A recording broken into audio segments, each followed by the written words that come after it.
Jadi lagi ke Alas Roban gitu ya, berburu malam-malam, ketemu sama yang namanya cewek cantik katanya Beb. Terus diikutin, ya nggak tahu ya, mungkin saat itu mereka kena sirep, tersihir atau apa, tapi ngikutin. Nggak taunya apa, bukan perempuan beneran Beb. Halo Beb, selamat datang kembali di vlog gue. Dan kali ini gue akan menceritakan mengenai cerita yang bukan agak-agak sih, yang mistis. Pokoknya yang bisa bikin merinding disco. Asik. Dan hari ini gue akan menceritakan mengenai satu daerah yang terkenal sangat angker se-Jawa Tengah. Jadi di daerah ini terkenal dengan banyaknya terjadi kecelakaan, mau itu kecelakaan motor, kecelakaan mobil, kemudian juga jalanannya ya, kondisi jalanannya yang memang tidak lurus, jadi dia ada menanjak, berkelok, terus curam. Nah itu salah satu faktor yang menyebabkan banyaknya terjadi kecelakaan Beb. Selain itu juga banyak sekali kisah-kisah mistis yang membalut sehingga membekas dan menjadikan daerah tersebut menjadi angker Beb. Nama daerah itu adalah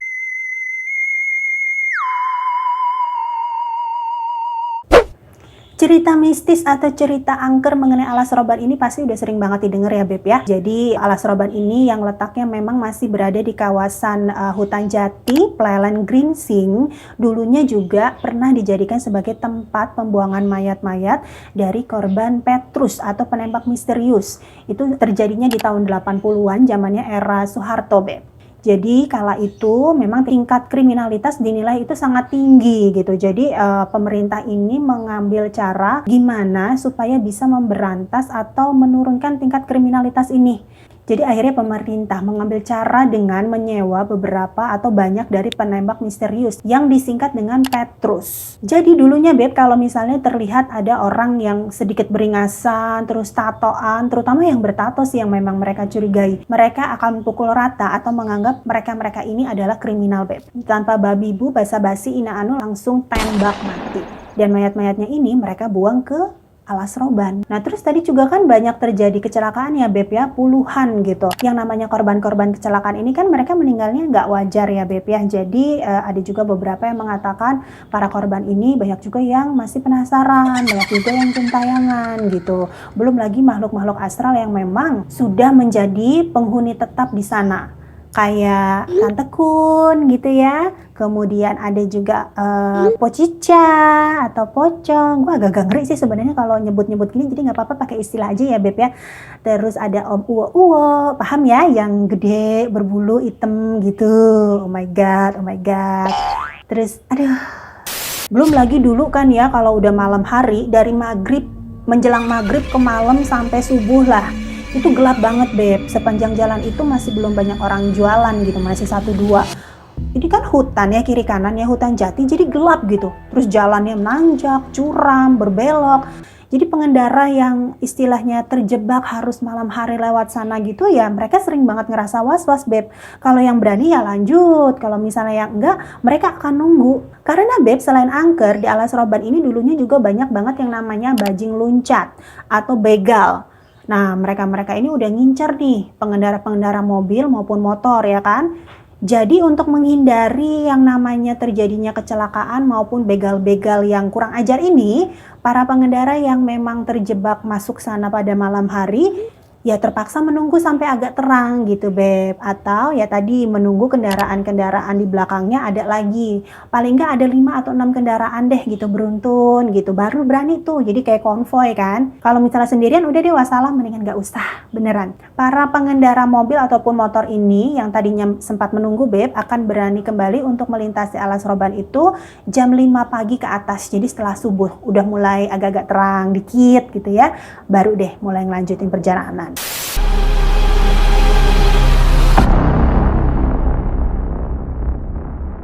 Jika menengok ke belakang, jalan raya Alas Roban hanya ada satu Beb, yaitu Jalan Raya Poncowati. Jalan itu dibuat pada era pemerintahan Gubernur Jenderal Herman Willem Daendels, yaitu Gubernur Jenderal Hindia Belanda yang ke-36. Dia memerintah antara tahun 1808 hingga 1811. Sekarang ceritanya sudah berubah, karena sudah dibangun jalan baru Beb. Ada jalur alternatif jika pengendara ingin menuju Semarang atau sebaliknya menuju Jakarta. Ada 2 jalan tembus yang dibangun di tahun 1990-an dan di tahun 2000-an. Berawal pada masa pemerintahan Sultan Agung di Mataram, sekitaran Jogja, pada saat itu Raden Baureksa sudah diangkat sebagai Tumenggung. Raden Tumenggung Baureksa merupakan pemimpin pertama atau bupati di Kabupaten Kendal. Pada saat itu, Sultan Agung hendak menyerang Batavia yang diduduki oleh Belanda atau VOC. Ketika melewati jalur Pantura, Tumenggung Baureksa diminta membantu dengan membuka daerah baru yang difungsikan sebagai lumbung padi atau pertanian untuk menanam padi. Setelah mendapat perintah tersebut, Raden Baureksa mendatangi Alas Roban. Tempat itu pada zaman dahulu merupakan sebuah alas yang sangat luas. Saking luasnya, wilayah itu sampai mendekati daerah Pekalongan. Pada saat itu Raden Baureksa juga melakukan Tapa Poso Ngalong yang menjadi asal-usul nama Kabupaten Pekalongan. Ia merambah hutan alias membabat alas yang merupakan pekerjaan sulit lantaran Alas Roban dulunya dihuni oleh bangsa jin, siluman, dan lelembut. Dia melakukan penebangan pohon untuk membuka lahan hingga ada prajuritnya yang mendapat serangan mendadak berupa sakit hingga meninggal dunia, Beb. Diduga hal itu terjadi akibat kemarahan makhluk halus yang ada di Alas Roban. Pada akhirnya Raden Baureksa berkomunikasi dengan para penunggu tempat tersebut. Hasilnya, ia diberikan syarat untuk melakukan sedekah bumi dengan menyediakan sesaji hasil dari pertanian. Setelah membuka lahan, Raden Baureksa membuat bendungan untuk irigasi, Beb. Namun, bendungan yang dialiri air dari Sungai Keramat tersebut bukannya terisi air, malahan makin susut. Setelah diselidiki, aliran sungai itu terhalang oleh batang kayu besar berukuran sekitar 5 meter yang melintang. Kayu besar tersebut sulit untuk dipindahkan hingga Raden Baureksa bersemedi untuk meminta petunjuk. Berkat kesaktiannya, batang kayu tersebut bisa dipindahkan dengan sekali angkat. Tindakan tersebut dikenal dengan istilah ngembat watang yang menjadi asal-usul nama Batang atau Batang oleh Raja Jawa pada tahun 1628-an.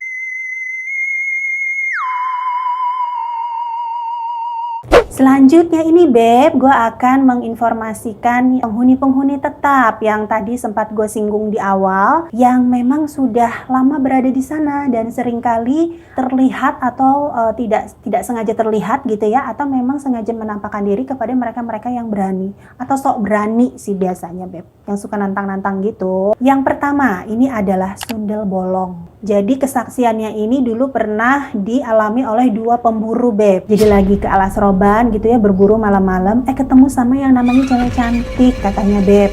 Terus diikutin, ya nggak tahu ya, mungkin saat itu mereka kena sirep, tersihir atau apa, tapi ngikutin. Nggak taunya apa, bukan perempuan beneran, Beb.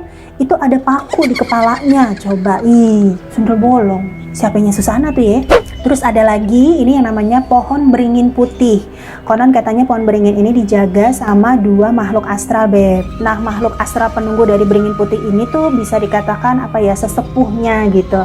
Jadi mereka-mereka yang pernah punya kesaksian bisa melihat, katanya yang ngejaganya itu adalah sepasang kakek dan nenek. Kakeknya tuh jenggotnya putih, si neneknya juga udah tua, renta, udah pokoknya semua putih gitu kan. Ngejaga beringinnya beringin putih. Jadi mereka pun juga pakai bajunya putih-putih. Terus tingginya tuh nggak setinggi normal manusia gitu, bisa kayak 3 meteran ke atas gitu, Beb. Jadi yang gede, tinggi gede. Konon katanya kalau misalnya pengen ngelihat mereka, buat yang istilahnya nggak punya indera keenam tapi kepengen gitu, punya hajat atau apa, punya kepengenan, nah itu bisa menggunakan semacam minyak wangi khusus gitu untuk mengundang mereka. Jadi istilahnya kayak kode kayak manggil, kayak Mbah, punten, ini anaknya, cucunya mau ketemu atau apa segala macam. Duh, kalau gue sih mendingan pakai minyak wangi yang lain gitu ya. Terus juga, Beb, di sana ada yang namanya Sendang Keramat. Sendang tuh apa sih? Sendang tuh jadi kayak semacam kolam kecil gitu ya. Bukan danau sih, kayak apa sih istilahnya, mata air gitu ya, mata air kecil, nggak terlalu besar. Nah, ini banyak dihuni sama cewek-cewek cantik katanya, Beb, dengan busananya tuh gaya-gaya pakai kemben cewek-cewek zaman dulu tuh kalau misalnya mandi di kali kayak gitu, tapi cantik-cantik. Nah, ini cuma bisa dilihat sama yang tadi yang punya indera keenam.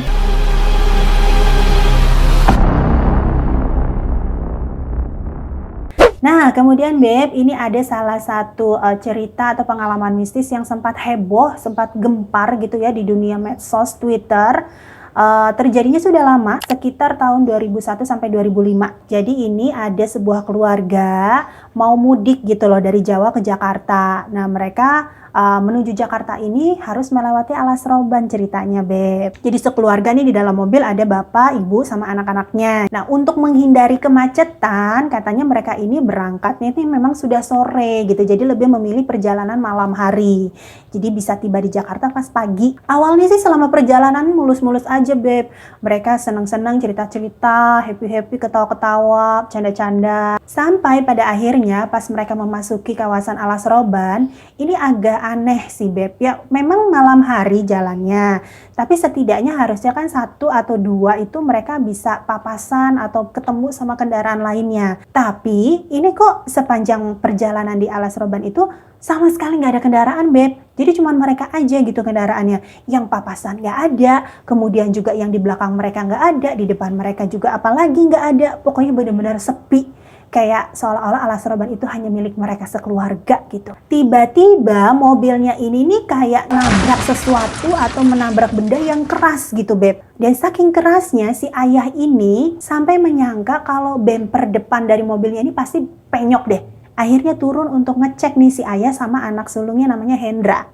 Nah pas turun si Hendra ini nggak sengaja nendang kayak pasak kayu tulisannya 15 km, kilometer 15. Tapi terus diabaikan aja gitu, cuma sempat ngelihat oh tulisannya kilometer 15. Karena kan lebih fokus buat ngecek bemper mobil depan tadi kan. Pas dicek, Beb, you know what? Itu nggak kenapa-napa, mulus-mulus aja. Kayak seolah-olah tuh nggak pernah terbentur benda keras gitu. Kan tambah aneh ya. Terus langsung gini, bapaknya, udahlah kita mungkin capek kali ya, butuh istirahat, udah kita ngaso dulu aja. Nah, terus nggak jauh dari situ, Beb, mereka ini melihat yang namanya warung pecel lele pinggir jalan gitu, kayak biasa. Terus, udah yuk kita ngaso di situ aja sembari makan. Udah kan ke situ makan, udah normal, pokoknya semua sekeluarga makan. Terus akhirnya ngelanjutin perjalanan lagi. Nah, pas mau naik mobil lagi, si Hendra ini kembali nendang benda tadi, pasak yang ada tulisan kilometer 15-nya, Beb. Tapi ya seperti biasa kayak yang tadi awal dia nendang kan dia cuekin tuh. Ini juga dicuekin lagi. Akhirnya mereka lanjut perjalanan menuju Jakarta. Nah kemudian pada saat perjalanan pulang kembali ke Jawa, Beb, dari arah Jakarta, mereka ini kan masih agak-agak trauma atas pengalaman malam hari di Alas Roban itu ya. Yang mobil mereka seolah-olah membentur benda keras, tapi pas dicek nggak kenapa-napa gitu. Nah untuk menghindari hal ini, mereka akhirnya memutuskan untuk jalannya di pagi hari. Supaya pada saat lewat Alas Roban itu masih siang gitu, Beb, masih terang, masih banyak mobil lewat. Nah kok dilalahnya pas nyampe sana si bapaknya ini kayak kangen gitu, pengen nyobain lagi pecel lele yang kemarin sempat dicobain. Terus ngajakin mampir lagi kan di tempat itu. Masih inget nih kisaran tempatnya tuh di kilometer 15 tadi. Terus, Beb, alangkah kagetnya si ayah beserta keluarganya ini satu mobil begitu mendapati tempat yang semalam atau malam itu mereka kunjungi untuk makan pecel lele tiba-tiba berubah menjadi jurang yang sangat dalam di mana terdapat pasak bertuliskan kilometer 15. Ya, tapi itu tadi ya, Beb, wallahu alam ya, percaya nggak percaya, memang kan hal-hal gaib seperti itu selalu berdampingan sama kehidupan kita ya. Selama kita tidak mengusik, kita tidak mengganggu, ya insya Allah mereka juga nggak mengganggu kita, gitu. Jadi saling menghormati aja, kita berdampingan tapi tanpa saling mengusik, gitu ya, Beb ya. Oke, Beb, itu tadi cerita mengenai Alas Roban, sedikit banyaknya, kurang atau enggaknya, mohon dimaafkan ya. Dan kalau misalnya nih dari kalian ada yang pernah punya pengalaman sendiri, mistis gitu ya, yang terjadi di Alas Roban, atau bahkan keluarga atau teman terdekat yang pernah mengalami, boleh juga lo komentar di bawah. Kita berbagi cerita ya mengenai hal mistis di Alas Roban ini. Terima kasih banyak ya, Beb, sudah menonton vlog ini. Sampai ketemu lagi di vlog-vlog berikutnya. Berbagi pengalaman, berbagi cerita yang seru-seru dan menghibur. Assalamualaikum. Dah.